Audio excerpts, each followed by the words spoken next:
Lightweight title fight. Oh, what a left hook by Castillo, and Corrales is down.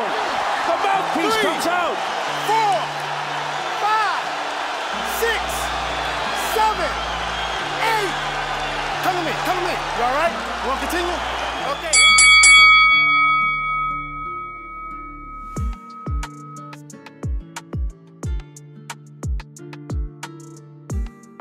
Bonjour à tous, bienvenue dans cette nouvelle vidéo, j'espère que vous allez tous bien. Nous sommes le dimanche 7 mai et chaque fois qu'on arrive au 7 mai, je pense toujours à ce boxeur, Diego Chico Corrales. Et dans cette vidéo, je vais vous expliquer pourquoi je pense à ce boxeur. Avant de commencer la vidéo, comme toujours, si vous aimez le contenu, si vous aimez ce que vous voyez, si vous aimez ce que je dis, n'hésitez pas à liker, commenter et partager, ça fera du bien à la vidéo pour l'algorithme YouTube et le référencement YouTube également. Merci à tous ceux qui feront la démarche. Diego Corrales est né à Sacramento, en Californie en 1977, mais il résidait à Las Vegas. Il a remporté 33 de ses premiers combats et a affronté de grands rivaux tels que Floyd Mayweather, Joel Casamayor, pour son dernier combat Joshua Clottey et Azelino Freitas entre autres. Mais on se souviendra toujours le concernant de ce combat qui a eu lieu le 5 mai 2005 contre José Luis Castillo. C'est le premier des deux combats qu'il y a eu entre les deux boxeurs. Diego Corrales est parti avec un palmarès de 45 combats pour seulement 5 défaites et pas des moindres.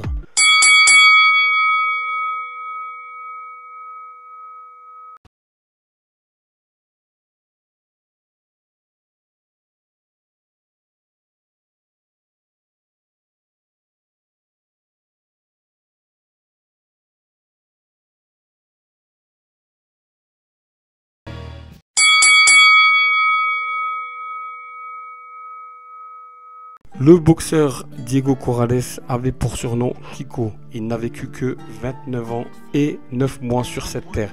Mais il a laissé aux fans de la boxe telle que je suis une vie de souvenirs, notamment et sans s'y limiter son incroyable combat et notamment le 10e round contre José Luis Castillo le 7 mai 2005. Et ironie du sort, malheureusement 2 ans plus tard, à la même date, il est décédé dans un accident de moto à Las Vegas. Lorsque j'ai appris sa mort, mon esprit est immédiatement revenu à ce combat. Et vous me croyez ou non, j'ai re-regardé ce combat et notamment ce 10e round qui était splendide. C'était un des plus gros combats que je n'ai jamais vu. J'avais 25 ans et lorsque le combat a fini, j'avais des tels frissons, une telle adrénaline que j'ai pris mon survêtement et je suis allé courir.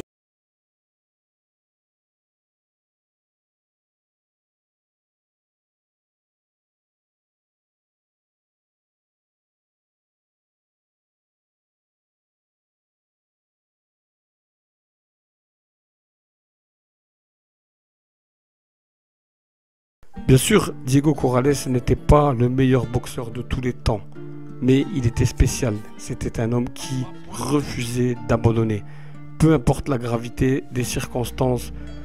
Dans ce cas, il est revenu, dans le cas du combat contre José Luis Castillo, il est revenu et a envoyé des ondes de choc à travers le monde de la boxe. Dans d'autres cas, notamment sa défaite contre Floyd Mayweather Jr. et son dernier combat contre Joshua Clottey,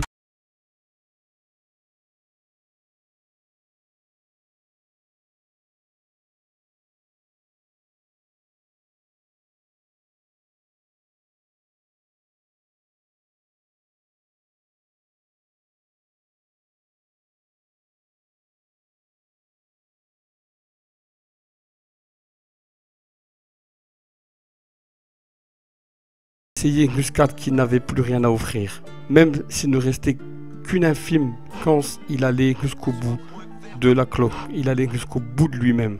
C'était le boxeur le plus courageux et le plus audacieux que j'ai jamais eu le plaisir de voir combattre dans toute ma génération. Il y a eu aussi après Floyd Mayweather, il était en train d'être sur la pente ascendante. On avait Manny Pacquiao, c'était à l'époque là des sacrés boxeurs. Il manque à la boxe des boxeurs tels que Diego Chico Corrales. Et on n'oubliera jamais son courage et sa combativité. Repose en paix, campion. Voilà les amis, je voulais faire cette petite hommage à Diego Corrales. C'est un boxeur que j'ai apprécié, je le redis. J'ai aimé voir ses combats, j'ai aimé ce boxeur. Et je me devais, en ce jour-là, de faire une vidéo le concernant. Libre dans sa tête, derrière sa fenêtre,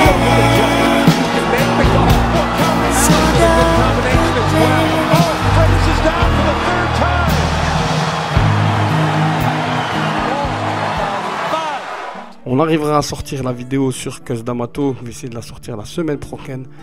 Prenez soin de vous, passez un très bon dimanche. Prenez soin de vous, de vos familles. On se retrouve très vite pour une nouvelle vidéo. À bientôt.